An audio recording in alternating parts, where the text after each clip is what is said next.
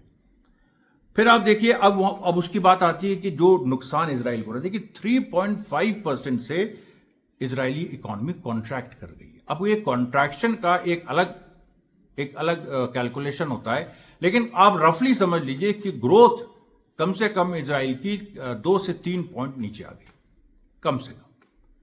और वहां पर वैसे अब पर कैपिटा इनकम वहां हाई है, बहुत हाई है, भारत से बहुत ज्यादा है, मतलब 30-40 हजार डॉलर पर कैपिटा इनकम है। अमेरिका की सबसे ज्यादा है, लेकिन इजराइल भी टॉप 10 में आता है, तो पर कैपिटा इनकम उसकी ज्यादा है, सब कुछ है। लेकिन फिर भी जब इस तरह से इकोनॉमी गिरेगी तो पर कैपिटा इनकम भी गिरेगी। और इजरायलीज का जो मामला है, बहुत ज्यादा वहां पर जॉब्स जो थे, ये मैनुअल लेबर, ये फिलिस्तीनी करते थे आके, और शाम को चले जाते थे वापस गाजा या वेस्ट बैंक अपने घरों पे।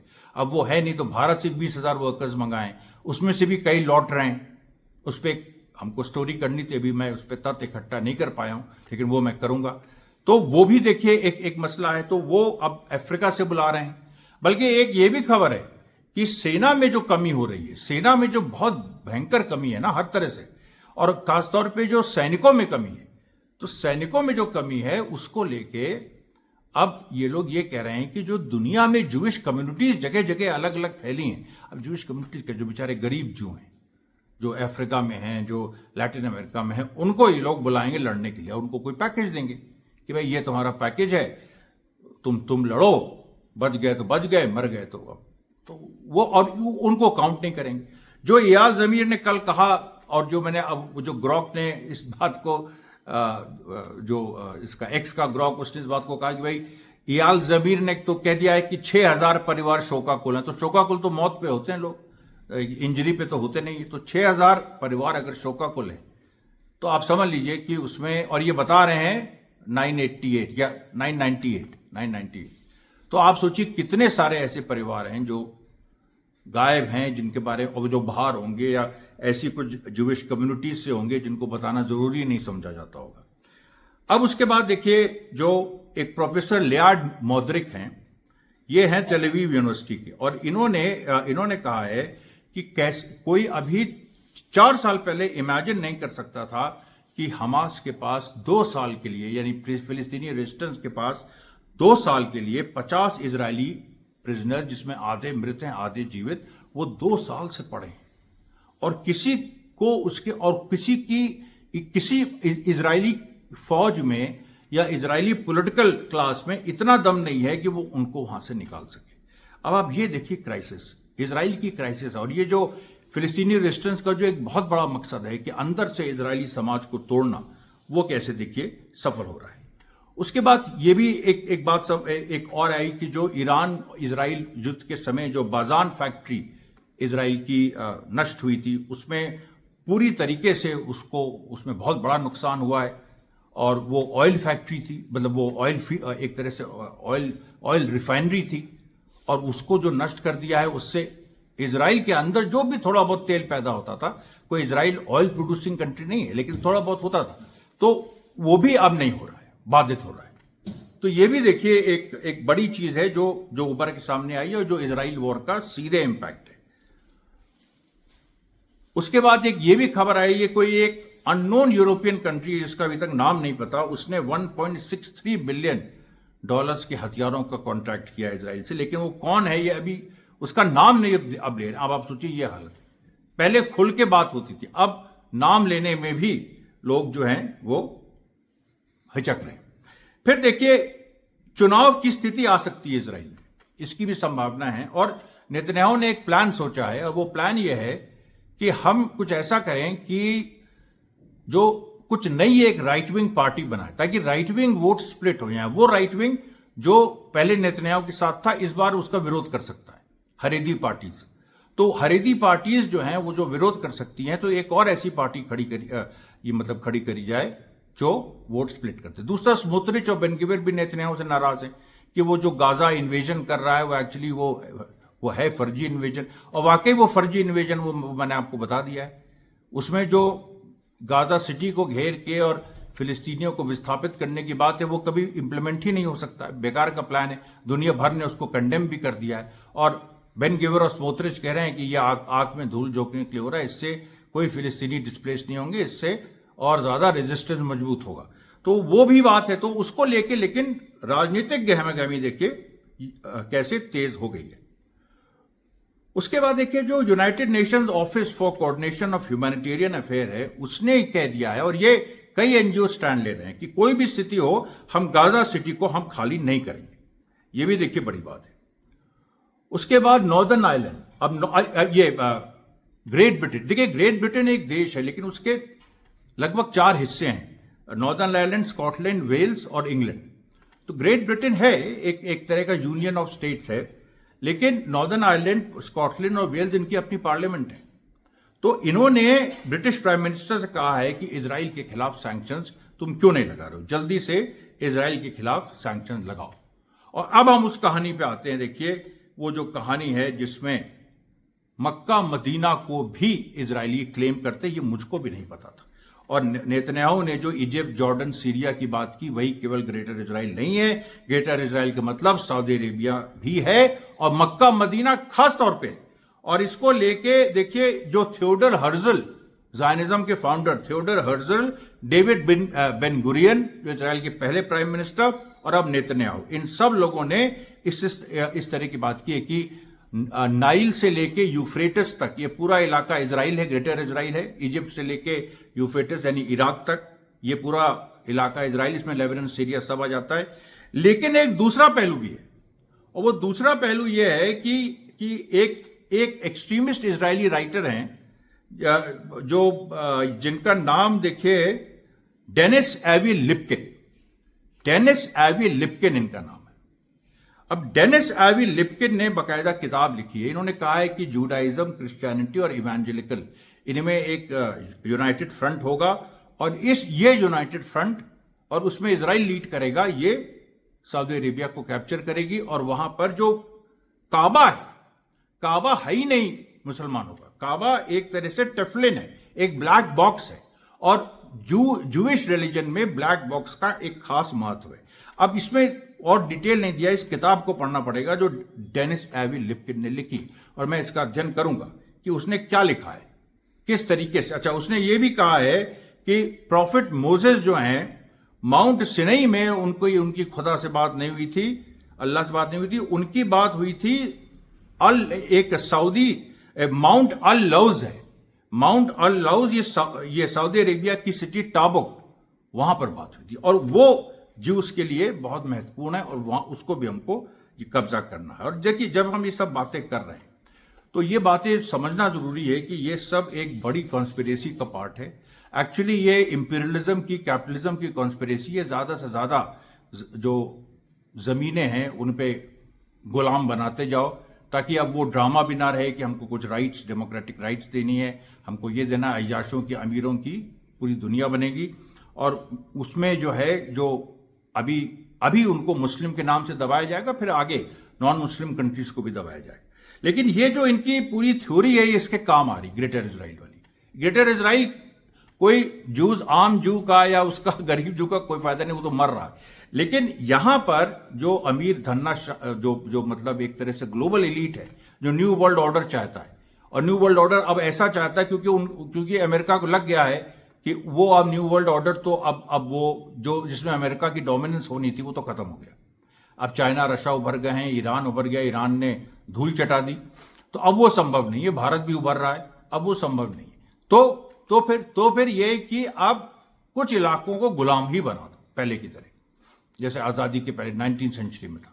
और अब मैं जो शुरू से कह रहा हूं, और गुलाम बना के उनका दोहन करो, उनके सारे राइट्स ले लो, उनको बिल्कुल जैसे स्लेव सिस्टम होता था उस तरह का पूरा समाज बनाओ। अभी आप लोगों को देखिए, बहुत लोगों को ये समझ में नहीं आ रहा है, क्योंकि बहुत सारे लोग मिडिल क्लास लाइफ लीड कर रहे हैं, आप मिडिल क्लास लाइफ लीड कर रहे हैं, वो सोचते हैं हम स्लेव कैसे हो जाएंगे, लेकिन हो जाएंगे।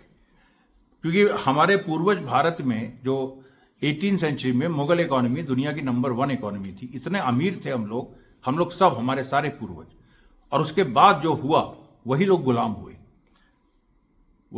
हुए। आप अपने दादा की, परदादा की, परनाना की कहानी सुनिए। अगर अंग्रेजों के दलाल वो नहीं थे तो उनकी क्या स्थिति थी आर्थिक, और कैसे वहां से वो निकले और आज इस स्थिति में पहुंचे। ये सारी जो बातें हैं ये देखिए। अच्छा, तो ये जो किताब है, मैं फिर कह रहा हूं कि ये डेविड बेन गुरियन ने भी इस किताब के लिखे जाने के पहले 1937, क्योंकि किताब 2012 में लिखी गई, और उसके पहले डेविड बेन गुरियन जो 1948 में इजरायली स्टेट बना, उसके पहले प्राइम मिनिस्टर, उन्होंने 1937 में यह बात कह दी थी कि we must expel the Arabs, occupy their places and prepare for their forced displacement from their countries. यानी अरब के लोगों को, हम लोगों को कब्जा करके उनको हटाना ही है, यह हमारा अल्टीमेट गोल है। और इधर देखिए, जो सीरिया में खेल हो रहा है, अब कर्ड्स पे दबाव बनाया जा रहा है कि वो अल शरा, अभी तक कर्ड जो थे वो अमेरिकन ऑर्बिट में थे, इजरायली ऑर्बिट में थे, प्रो अमेरिकन, प्रो इजरायली समझे जाते थे। लेकिन उन्होंने जब मना कर दिया कि भाई अल शरा के साथ हम नहीं जाएंगे, तो उन पे दबाव पड़ रहा है। फिर ये हो रहा है कि सीरिया में जो HTS की सरकार है उसके कुछ लोग जाएंगे, मतलब उसकी कुछ फोर्सेस जाएंगी और वहां पर उनसे संघर्ष करेंगे। हालांकि कुर्दों से संघर्ष करने की स्थिति अभी HTS की है नहीं, लेकिन हो सकता है आईसिस वगैरह को पूरा अनलीश करके उधर से तुर्की मदद करेगा। तुर्की पता नहीं किस खाम ख्याली में कर रहा है, क्योंकि वहां पर देखिए तुर्की में जो 1453 में जो ऑटोमन सुल्तान, उन्होंने जो कॉन्स्टेंटिनोपल जो कि क्रिश्चियन शहर था उस पर कब्जा किया था, और वहां पर अब मस्जिद है, तो उसको अब मस्जिद को हटा के फिर से चर्च बनाने की भी बात है। आप ये सोच लीजिए, ये बात ये नहीं समझ रहे, अर्दोगन बिल्कुल नहीं समझ रहा, बिल्कुल ये मतलब आप क्या कहें, ये बिल्कुल हसन अल बन्ना के मुंह, मतलब एक तरह से हसन अल बन्ना के खिलाफ इसने कुफ्र किया। अगर हम और उस पर ना भी जाएं, अपने जो, क्योंकि मुस्लिम ब्रदरहुड का फॉलोअर अपने को ये बताता है अर्दोगन।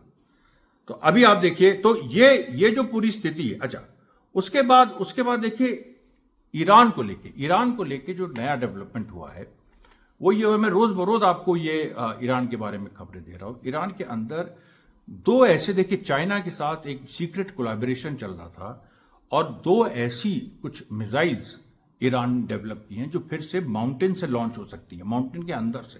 देखिए बार बार ये बात आ रही है, पानी के अंदर से, माउंटेन के अंदर से, ये सब क्यों हो रहा है? क्योंकि ये जो अमेरिकन सर्वेलेंस सिस्टम्स है, अमेरिका का जो डोमिनेंस सैटेलाइट्स पर है, अभी भी अमेरिका डोमिनेंट है सैटेलाइट्स के मामले में रशिया और चाइना के मुकाबले। हालांकि बराबरी पे रशिया चाइना पहुंच रहे हैं, लेकिन ईरान तो अभी रशिया की मदद से ही अपना सैटेलाइट लॉन्च कर पाया है।